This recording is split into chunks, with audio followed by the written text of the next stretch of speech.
स्वागत है आपका मेरे यूट्यूब चैनल कैच एवरीथिंग में।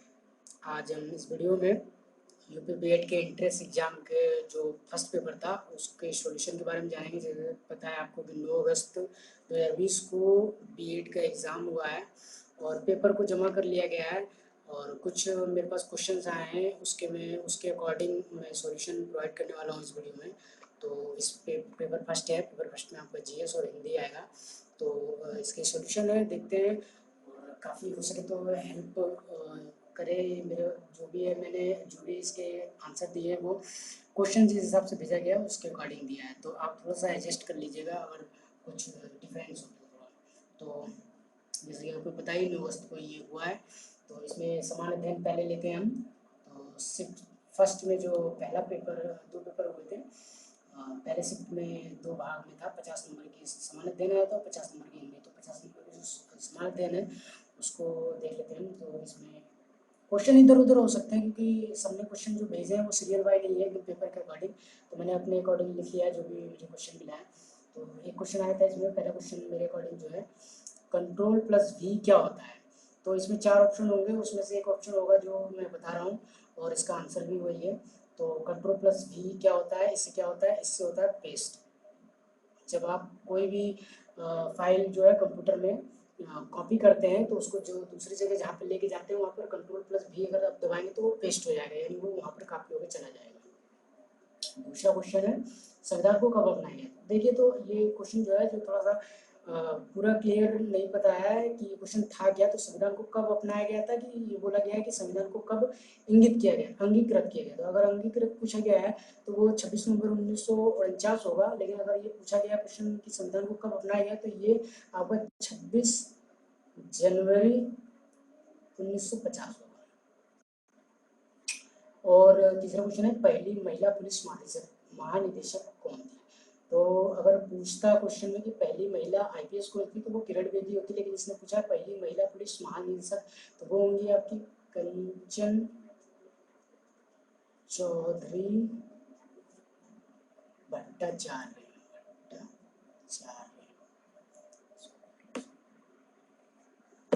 कंचन चौधरी भट्टाचार्य, ठीक है। और चौथा है इंडिया को कितने पिन कोड में बांटा गया है। तो ये इंडिया को 9 पिन कोड में बांटा गया है, 9 पिन कोड जोन में बांटा गया है, ठीक है। तो 9 पिन कोड जोन में बांटा गया है। और आपको एक चीज़ और बता दूँ इससे जुड़ा हुआ कि जो 8 है वो जनता के लिए है, बाकी एक जो है 9वां वो सेना के लिए है।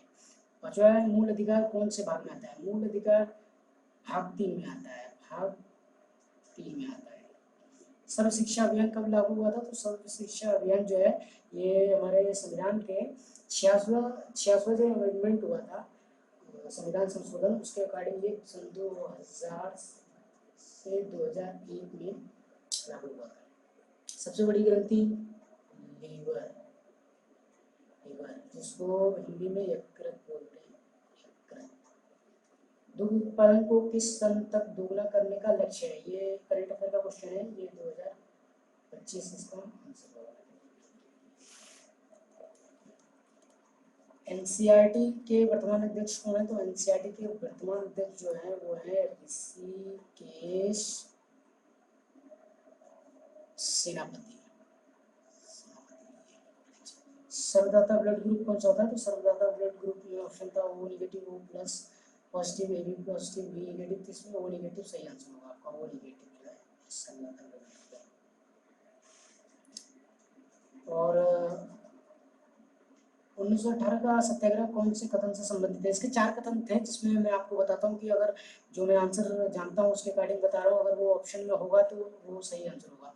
1900 जैसे कि गांधी जी ने 1917 में जो है सबसे पहले अपना आंदोलन शुरू किया था। वो 1917 में उन्होंने चंपारण जो बिहार है वहाँ चंपारण में नील की 3 कटिया की खेती के लिए जो है किया था। लेकिन ये 1918 का है, तो 1918 में उन्होंने जो अहमदाबाद में मिल जो था, अहमदाबाद मिल में जो हड़ताल थी उसको लेके जो सत्याग्रह किया था वो 1918 में किया गया था। तो अगर ये ऑप्शन में होगा अहमदाबाद मिल में हड़ताल वाला तो वो सही होगा, अहमदाबाद मिल हड़ताल सत्याग्रह। ये 1918 में आपका गांधी जी ने किया था। देवदत्त पुरस्कार किस खेल से संबंधित है? देवदत्त पुरस्कार हॉकी, फुटबॉल, क्रिकेट, कबड्डी, तो इसमें क्रिकेट जो है ये सही आंसर होगा आपका।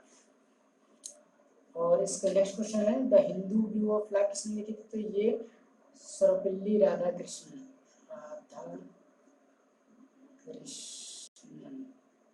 जो थे उन्होंने लिखा था, राधा कृष्णन ने, उनकी बुक है the Hindu view of life. My country my life जो है ये आपका लाल कृष्ण आडवाणी जो है उन्होंने लिखा है, ये उनकी बुक है माई कंट्री माई लाइफ। और नेक्स्ट क्वेश्चन है राजधानी कोलकाता से दिल्ली कब स्थानांतरित हुई? तो ये आपका 1911 में स्थानांतरित हुई थी, इसका करेक्ट आंसर 1911। नेक्स्ट है पांडिचेरी किसकी कॉलोनी थी? पांडिचेरी जो थी वो फ्रांसीसियों की कॉलोनी थी, फ्रांसीसियों की कॉलोनी थी, फ्रांसीसियों की कॉलोनी थी, ठीक है। तो अब हम नेक्स्ट में आते हैं, अगला क्वेश्चन पे आते हैं। आप देख सकते हैं कि नेक्स्ट क्वेश्चन है ऑस्ट्रेलिया ओपन एकल खिताब 2020 किसने जीता? ये करंट अफेयर का क्वेश्चन है और ये जीता था आपका साइबेरिया के जो खिलाड़ी हैं नोवाक जोकोविच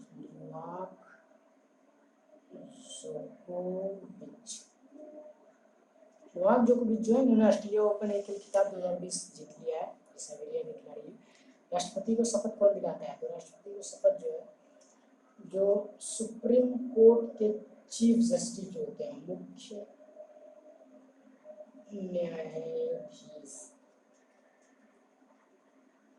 न्यायाधीश हैं सुप्रीम कोर्ट के, वो राष्ट्रपति को जो है शपथ दिलाते हैं। अफ्रीकन भाषा मुख्य रूप से कहाँ बोली जाती है? तो ऑप्शन में था नॉर्थ अफ्रीका, साउथ अफ्रीका और मिडिल अफ्रीका। तो ये साउथ अफ्रीका में, जो साउथ अफ्रीका है उसकी ऑफिशियल लैंग्वेज है अफ्रीकन, ठीक है। नेक्स्ट क्वेश्चन है प्रकाश वर्ष संबंधित है, तो ये दूरी का मात्रक है संबंधित है, ठीक है। जो स्पेस में जो दूरी नापी जाती है वो प्रकाश वर्ष में ही नापी जाती है। हवा में ध्वनि की चाल, देखिए हवा की ध्वनि में चाल कई लड़के ऑप्शन भेजे हैं तो सब डिफरेंट डिफरेंस है और सब डिफरेंट लगा भी रहे हैं। कोई 332 बोल रहा है मीटर पर सेकंड और कोई 438 मीटर पर सेकंड बोल रहा है। तो देखिए यहाँ पे कुछ बीएड वाला आप जो मानता है वही होगा। अगर फिजिक्स में आप जाओगे तो वो हवा का एक रेंज है पूरा। हवा में जो वायु की जो हवा में जो ध्वनि की चाल होती है वो 332 मीटर पर सेकंड से लेके 340 मीटर पर सेकंड तक होती है, लेकिन वो ड्राई में होती है 332 और जो नमी वाली हवा होती है उसमें होती है 340। अब ये इसने दोनों रख दिया 332 और 338 भी सुना है मैंने ऑप्शन में, तो अभी आप 332 मीटर पर सेकेंड और अगर 338 है तो इन दोनों में दोनों सही है देखा जाए तो, लेकिन ये अब ये एक विवाद का क्वेश्चन हो गया है और इस पे जो बीएड वाला जो सही मानेगा इन दोनों में से उसी को दिया जाएगा। वैसे मोस्ट जो है आपका 332 मीटर पर सेकेंड होना चाहिए। फिरोज शाह कोटला जो मैदान है उसका नाम, नया नाम क्या है? फिरोज शाह कोटला का नया नाम जो है वो है अरुण जेटली स्टेडियम, अरुण जेटली स्टेडियम कर दिया गया है फिरोज शाह कोटला मैदान का नया नाम। भारत का पहला परमाणु रिएक्टर, भारत का पहला परमाणु रिएक्टर जो है, भारत का पहला परमाणु रिएक्टर जो है 1956 में बना था और इसका नाम था अप्सरा, अप्सरा, अप्सरा, ये 1956 में बना पहला परमाणु रिएक्टर। भारत का पहला सुपर कंप्यूटर, तो क्वेश्चन में पूछा था परम तो सबको मालूम है लेकिन उसमें बहुत चालाकी की थी, उसमें मुझे ऑप्शन आया था उसमें 6000 7000 ये भी लिखा था, तो जो है वो रिजेक्ट जो है परम 8000 है। बंगाल में दोहरी सरकारी व्यवस्था किसने समाप्त की? तो बंगाल में दोहरी सरकारी व्यवस्था जो है वारेन हेस्टिंग ने समाप्त की। वारेन हेस्टिंग, ये वारेन हेस्टिंग ने की थी, लॉर्ड वारेन हेस्टिंग ने की थी। लाइनक्स क्या है? लाइनक्स एक जो है ऑपरेटिंग सिस्टम है, अगर ऑप्शन में होगा ऑपरेटिंग सिस्टम, ऑपरेटिंग सिस्टम। डोंगरी किस राज्य की भाषा है? तो ये जम्मू कश्मीर की भाषा है।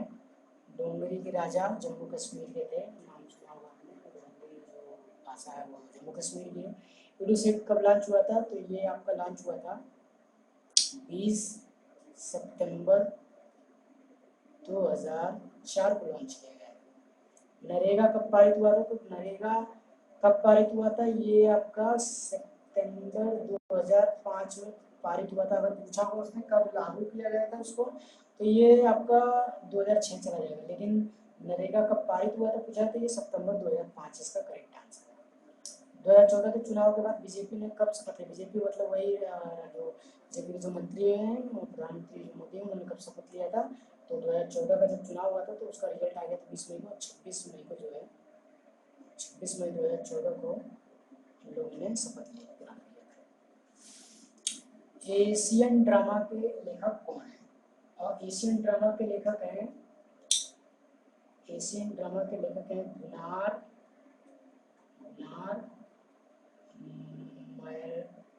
मैर्डन। ये इसके लेखक हैं एशियन ड्रामा के। संविधान में कितने भाषाओं को मान्यता मिली है? संविधान में 22 भाषाओं को मान्यता मिली है। कांग्रेस का विभाजन, कांग्रेस का जो विभाजन था वो 1960 में हुआ था। 1960 नरम दल और गरम दल 1960। ठीक है, तो ये 33 क्वेश्चन है जो मेरे पास भेजे गए थे जीएस के, इसको मैंने आपको सॉल्व करा दिया है। अब हिंदी का पार्ट देख लेते हैं हम हिंदी से।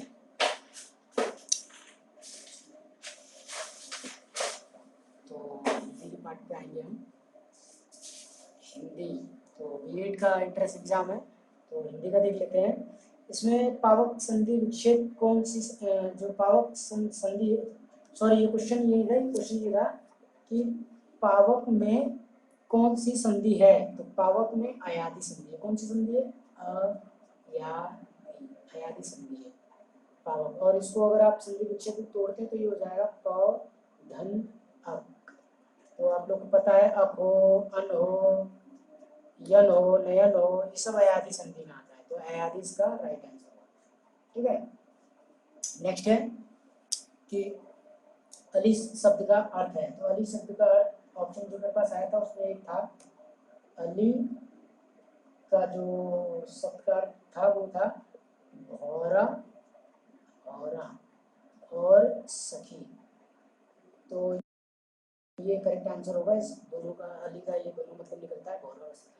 छायावादी कवि कौन है? अगर ऑप्शन में जयशंकर प्रसाद होंगे तो जयशंकर प्रसाद सही आंसर होगा। जयशंकर प्रसाद, जयशंकर प्रसाद। ठीक है, और जयशंकर प्रसाद के साथ और भी काफ़ी लोग हैं, और माधवी वर्मा हुई, तो वो अगर वो भी होगा ऑप्शन में तो वो लगाएगा। लेकिन जयशंकर प्रसाद हुआ, जयशंकर प्रसाद सही आंसर होगा। रूढ़ शब्द क्या होता है? आप देखिए, रूढ़ शब्द वाचनालय, समतल विद्यालय, पशु। इसमें आंसर मैं आपको बता दूं, ये पशु जो है ये रूढ़ शब्द है। रूढ़ शब्द का मतलब वो होता है जब आप इनको तोड़ेंगे तो ये इनका जो टूटा हुआ वर्ड है वो या फिर शब्द है वो पूर्णतः जो मतलब उसका मतलब नहीं निकलता है। जैसे आप पशु को तोड़ेंगे तो प का कोई ऐसा मतलब नहीं निकल रहा है जिसका कोई अर्थ हो, और न स का। वाचनालय को तोड़ेंगे तो इसका भी निकलेगा, विद्यालय को तोड़ेंगे तो इसका भी विद्या और आलय निकलेगा। लेकिन पशु को तोड़ेंगे तो कोई मतलब नहीं निकलेगा, और इसी का मतलब होता है रूढ़ शब्द। तो पशु इसका सही आंसर है। अब आ जाइए, आश्रय की बाह्य चेष्टा कहलाता है। आश्रय की बाह्य चेष्टा, क्वेश्चन मेरे को पूरी तरह स्पष्ट नहीं हो पाया क्योंकि ये बस इतना ही मिला, इसके ऑप्शन नहीं मिल पाए। लेकिन मैं आपको बता दूं कि आश्रय का जो मतलब होता है वो विभाव होता है, और विभाव के भी पार्ट होता है आलम्बन और उद्दीपन। इसमें आलम्बन में आपका आलम्बन भी दो तरीके का होता है। एक होता है विषय, एक आश्रय। तो ये इसका मतलब ये हुआ आश्रय की चेष्टा, जो इसने बोला था आश्रय की बाह्य चेष्टा, तो ये भाव की अभिव्यक्ति को व्यक्त करता है, जिसका मतलब होता है अनुभव। तो आंसर कुछ भी हो सकता है इसका, जिस हिसाब से इसमें पूछा हो। तो मेरे ख्याल से इसका जो आंसर है वो अनुभव होना चाहिए। लेकिन ये डिपेंड करता है उस क्वेश्चन पे, ये पूरी तरह क्लियर नहीं हुआ है उसके ऑप्शन पे भी। बहिर्मुख में कौन सा समास है? तो बहिर्मुख में अव्ययी अव्ययी भाव है। अव्ययी भाव, जो बहिर है वो एक अव्ययी शब्द है। तो योजक चिन्ह कहाँ प्रयोग होता है। आप देखिए योजक चिन्ह का मतलब ये डैश जो दिया था इसी को योजक चिन्ह बोला जाता है, ठीक है। योजक, तो योजक चिन्ह ये डैश जो उसमें दिया जाता है तो आपको अच्छी तरह मालूम है, ये ऑप्शन पे डिपेंड करेगा। अगर ऑप्शन ये जो योजक चिन्ह है ये डैश वाला ये संबंध बताने में करता है। जैसे कि अगर आपको और सब अगर ऑप्शन में विलोम दिया है तो विलोम बताने के लिए भी ये प्रयोग होता है। जैसे कि आप देख सकते हो दिन रात, जब आप लिखोगे तो बीच में ये डैश दोगे, दिन रात। और माता पिता लिखते हो माता पिता तो भी आप ये लिखे हो। तो देखा जाता है एक विलोम भी है दिन और रात, और देखा जाता है ये एक संबंध भी बता रहा है दिन और रात का माता पिता के। तो ऑप्शन में जो भी होगा वो राइट आंसर होगा। अगर विलोम है तो विलोम, और संबंध है तो संबंध बताने में, ठीक है। तो योजक चिन्ह जो है यहाँ पे लगता है। और पृथ्वी शब्द है, पृथ्वी शब्द है। अब ऑप्शन अगर होगा वहाँ पर देशज विदेशज और तत्सम तद्भव, तो इसमें ये तत्सम तत्सम जो संस्कृत से उत्पन्न हुआ है, तत्सम शब्द है ये, ठीक है, तत्सम। और ये डबल इन्वर्टेड कामा जो है इसको इंग्लिश में बोलते हैं, ये क्या कहलाता है। तो ये हिंदी में इसको दोहरा उद्धरण चिन्ह या फिर ऑप्शन में अवतरण चिन्ह, तो ये भी बोला जाता है। तो इन दोनों में से देख लीजिएगा ऑप्शन में क्या है, तो वही इसका सही आंसर होगा। संप्रदान कारक का चिन्ह है, संप्रदान में से पर के लिए, के लिए, तो इसका सही आंसर है के लिए। ये संप्रदान का कारक चिन्ह जो होगा वो के लिए है। स का उच्चारण स्थान है, स का उच्चारण स्थान मूर्धा है। मूर्धा का मतलब जब आप जीभ को तोड़कर बोलते हैं तो उसको मूर्धा बोला जाता है। तो आप जब स बोलेंगे तो आप च बोलिए तो आपकी जीभ मुड़ेगी, तो इसको मूर्धा बोलेंगे। मूर्धा या फिर मूर्धन्य, जो भी आपके ऑप्शन में हो लगाइएगा। आलू किस भाषा का शब्द है, तो आलू जो है वो पुर्तगाल पुर्तगाल पुर्तगाली भाषा है आलू। अंबर का विलोम, देखिए अंबर का विलोम बहुत लोग कंफ्यूज हैं कि बहुत लोगों ने धरती भी मारा है और धरा भी मारा है, लेकिन मैं बताऊं आपको, देखा जाए तो अंबर पृथ्वी के तीनों, ये जो है ये पृथ्वी के तीनों पर्यायवाची है, धरती, धरा और अवनी। लेकिन अगर ये अंबर का विलोम पूछा है तो इसने अपने अर्थ के हिसाब से पूछा है, तो इसका इसका जो सटीक जो आंसर होगा वो अंबर का जो विलोम होगा वो अवनी होगा। तो अवनी अगर ऑप्शन में होगा तो अवनी सही है। पैर से सिर तक के लिए अपाद मस्तक अगर होगा ऑप्शन में तो ये बिल्कुल सही है, अपाद मस्तक। सर्वश्रेष्ठ हास्य कवि, हास्य व्यंग कवि कौन है। देखो यार ये मैं बता नहीं सकता क्योंकि वो ऑप्शन पे डिपेंड करता है, लेकिन मुझे जहाँ तक पता है अगर ऑप्शन में हरिशंकर परसाई आए आए हैं तो ये एक हास्य व्यंग कवि हैं, इनको लगाया जा सकता है। प्रकृति के सुकुमार कवि किसे कहते हैं, प्रकृति के सुकुमार कवि जो है वो, जैसे कि वो है सुमित्रानंद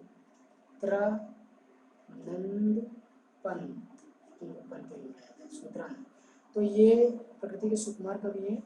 और चक्रधर में कौन सा समास है, चक्रधर आपको मालूम है चक्रधर का मतलब क्या होता है, चक्रधर का मतलब होता है विष्णु, विष्णु। और इसका मतलब ये एक नया रूप, एक नया चीज बता रहा है, तो इसमें समास होगा वो होगा बहुव्रीहि समास, बहुव्रीहि समास होगा इसमें। कौन सा समास, बहुव्रीहि समास।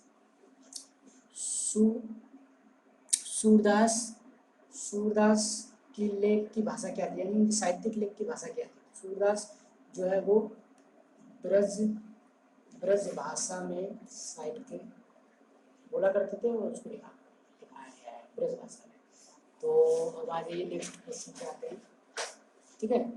नेक्स्ट क्वेश्चन जो है उसको देख लेते हैं। तो ये जैसे कि नेक्स्ट क्वेश्चन जो है हमारा वो है महोत्सव का संधि विच्छेद बताइए। तो महोत्सव का संधि विच्छेद होगा महा प्लस उत्सव, ठीक है।